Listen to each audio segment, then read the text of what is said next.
Hi Gemini, welcome po sa ating channel at ito ang inyong daily gabay tayo reading for February 13, 2025. Please bear in mind that kung naka-resonate kayo, comment down. Kung hindi kayo naka-resonate, ibigay niyo po sa ipakasadya na reading po ito. This is for you, Gemini, ngayong February 13, 2025.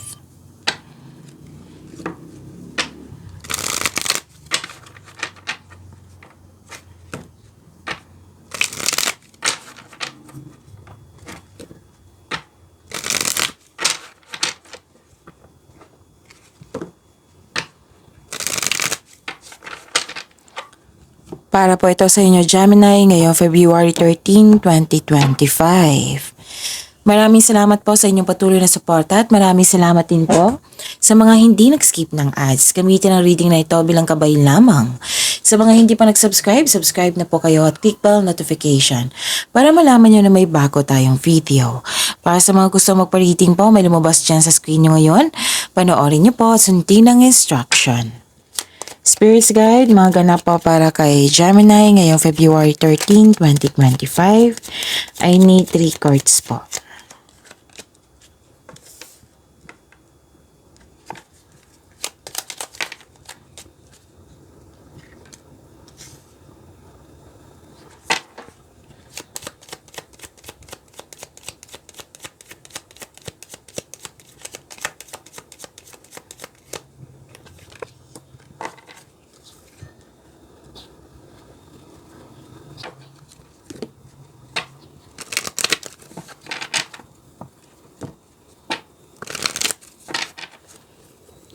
Spirits Guide, mga mensahe po para kay Gemini ngayong February 13, 2025.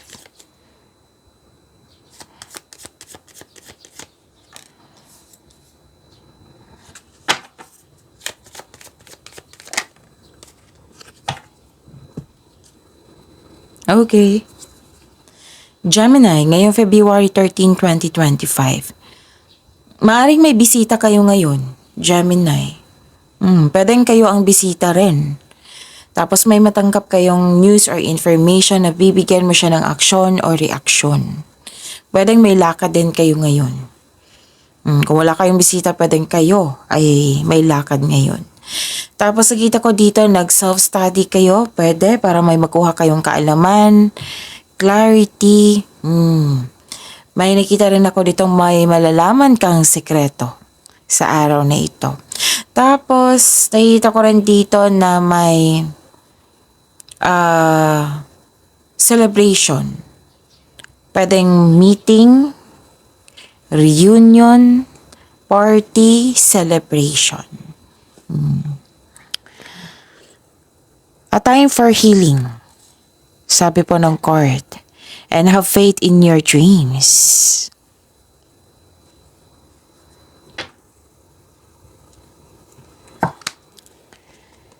Spirits Guide, ano po yung energy ni Gemini ngayong February 13, 2025?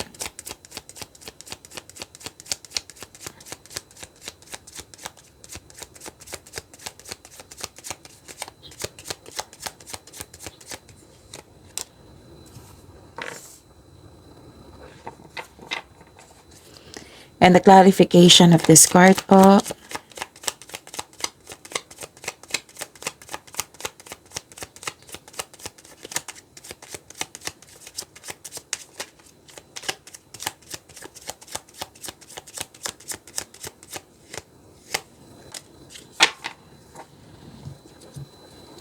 Kung may narinig kayo or may nakita kayong repeating message, meaning to say, pinupush ng cards niyo yan kasi ang ilan sa inyo hindi pa binigyan ng atensyon.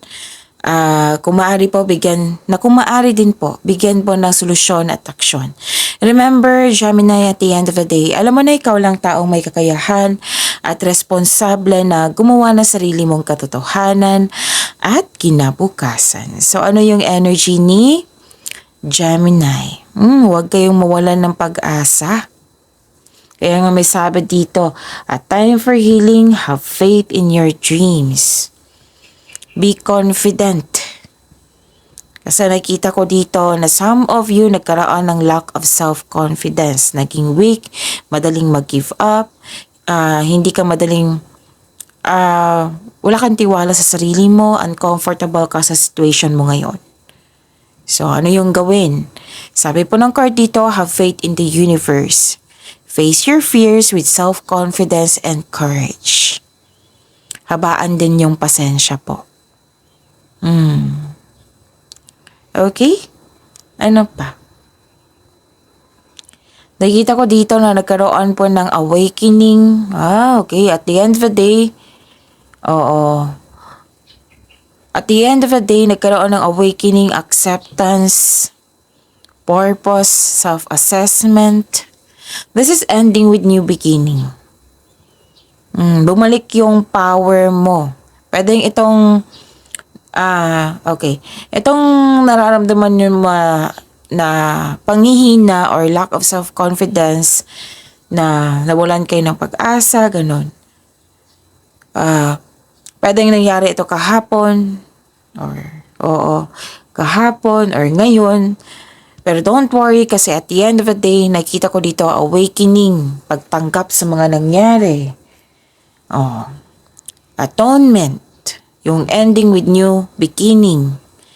Magkakaroon ka din ng transformation. Magkakaroon ka ng confidence. You're taking in action with courage. This is power. Nahihirapan ka, nagkaroon ng hardship, pero tunulungan mo ang iyong sarili para mag-let go at ngayon nagkaroon ng transformation. Yan yung nakikita ko. May parating na paghahatol or may pagbubunyag at may magsusorry sa'yo. This is also means accept and release your past so you are able to enjoy the next phase of your life. This is surrender, acceptance, pag-release, at pag-forgive.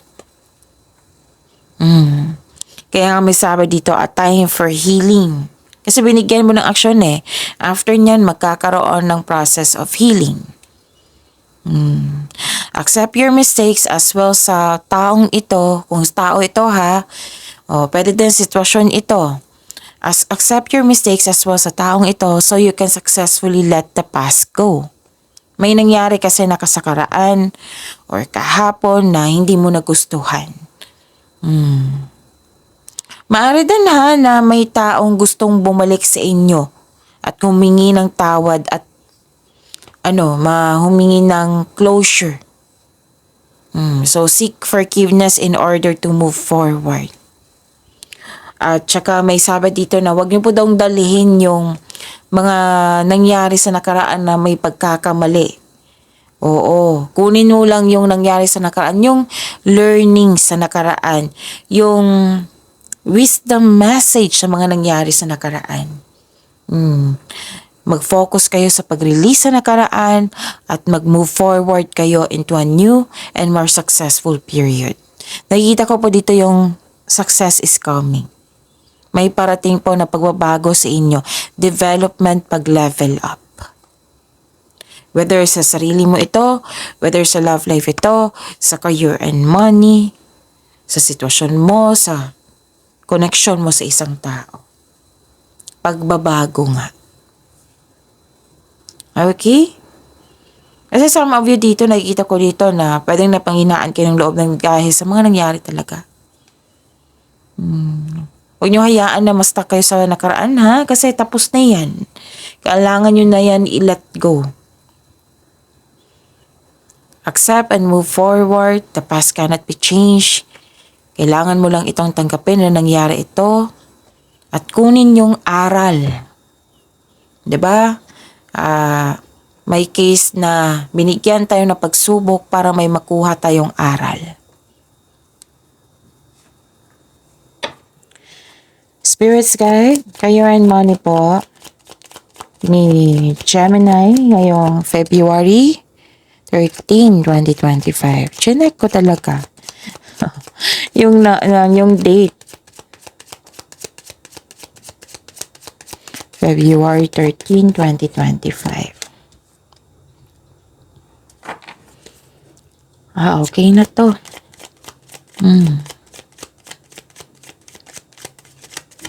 Okay na si Gemini.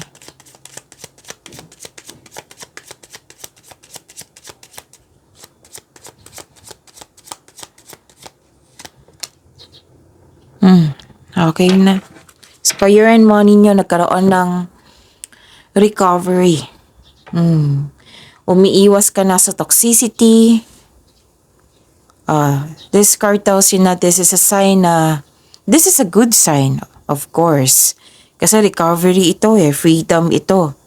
Ibinando na mo na yung toxic or umiiwas ka na. Toxicity po, pwedeng sa isang tao or sa place. You have your freedom. A difficult cycle is about to end. Like for example lang po ito na may obsession kayo na gusto kayong bilhin. Na gusto nyong bilhin yung bagay na iyon na saktong-sakto sa ipon mo. Tapos binili mo, tapos ngayon nagsisisi ka kasi wala kang ipon. Nagkaroon ng overspending. Pwede din overspending sa trabaho. Pwede din nagkaroon ng yung bad habits like for example, kung sa trabaho parati kang inaantok. Basta maraming case yan na may obsession, bad habits na tapos na. Pwedeng kayo ito, pwedeng concern mo sa isang tao. Like, for example, di ba may concern sa toxic? Yung toxic na tao, pwedeng nagbago siya. Hindi na siya toxic, na-realize na niya na ganun siya kasama, di ba? Kasi nagiging toxic siya. So, nagbago siya. Pwedeng sa concern mo sa isang tao to, pwedeng sa iyo to na may mannerism na alam mo na kakasama sa iyo. May bad habits na alam mong nakakasama sa iyo. Pero now, nalampasan mo na. This is called recovery. Teka, puro major yung cards mo. Wow. And nakita ko rin dito, Gemini, na okay. May advice ang card niyo po. To achieve a success in career and money, kailangan mo mag-focus comes with determination and clear intention. With clear intention So, yun. Kailangan lang, para magtagumpay ka sa career and money, kailangan mo mag-focus with determination and with clear intention. Maggawa po daw kayo ng konkretong plano. Some of you umuwi na successful dito. This is also means traveling. You are moving to the next level. Wow! Ito yung lumabas sa energy cards nyo. And you use your intuition to guide you to the next phase of life with confidence. Wow! 2 card na nagsabi niyan Actually, 3 card na nagsabi dito na okay ka na.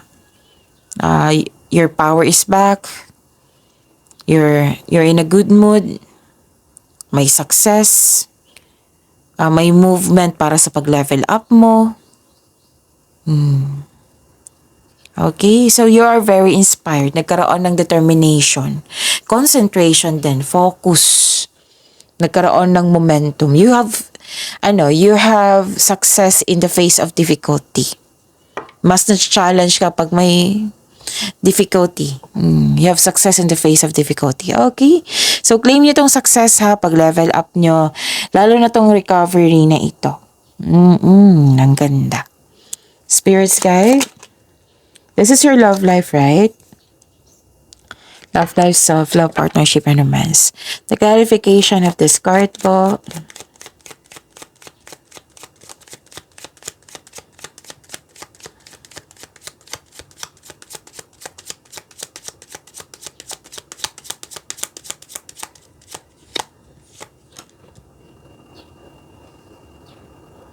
Wow. Ganda naman ang cards mo. Halos major lahat. Okay. Maraming salamat po sa patuloy na tiwala at suporta sa ating channel at maraming salamat din po sa mga hindi nag-skip ng ads. Okay, Gemini. May hinihintay ka. May sacrifice. May hesitation. Suspension. Sa mga single, ayaw mo ng commitment ngayon. May iba ngang manliligaw na friendzone mo. Kasi gusto mong, parang napagod ka rin sa kakahintay sa inyong Miss Right and Mr. Right. Tapos gusto mo ngayon na mag-focus sa iyong sarili. Nagdesisyon po kayo na mag-focus kayo sa inyong sarili. Lalo na sa inyong career and money. Sa mga may relasyon sa buhay mag-asawa, nag-iisip ka kung worth it ba magstay kasi ilang years na kayong magkaroon ng connection, pero yun nga, yung pag-level up ang concern dito. So malalim ang iniisip mo. So take time to reflect and surrender to the present moment as fully as you can. Okay? Pag-isipan niyo ng mabuti. Okay? Kasi malalim ang iniisip mo dito.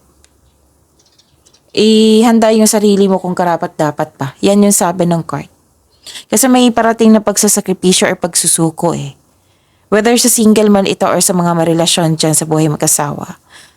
Ihanda niyo po yung sarili niyo kung isipin niyo ng mabuti. Gamitin niyo yung experience niyo, yung talino niyo. Oo. Isipin niyo ng mabuti kung karapat-dapat pa. Okay? Isipin mo yan 100 times. Okay. May ano dito. May sabi dito na may matibay ang inyong relasyon. Maaring nag-date kayo ngayon after ng masalimuot na di pagkakaunawaan ng kahapon. Pwede naisip mo yan ha, yung isang course ito nagsabi na kung worth it ba yung long years, ganon. Pwedeng nagkaroon kayo ng hindi pagkakaunawaan kasi may nakita ko ditong hindi pagkakaunawaan ng kahapon. Kasi may nakita ko ditong lumabas, nag-date. Sa mga single sa mga single dyan, okay. Ang ilan sa inyo dito, diba, may sabi ko kanina na hindi kayo handa. Pero some of you, nakikita ko dito na handa na kayong pumasok sa buhay ng pag-ibig. Yan yung sabi dito. Okay? Okay, so yun. Pagyamanin niyo po yung blessings na binigay sa inyo. Gemini, please like, subscribe, and click the button for notification para updated po kayo sa daily tarot reading natin. Maraming salamat po.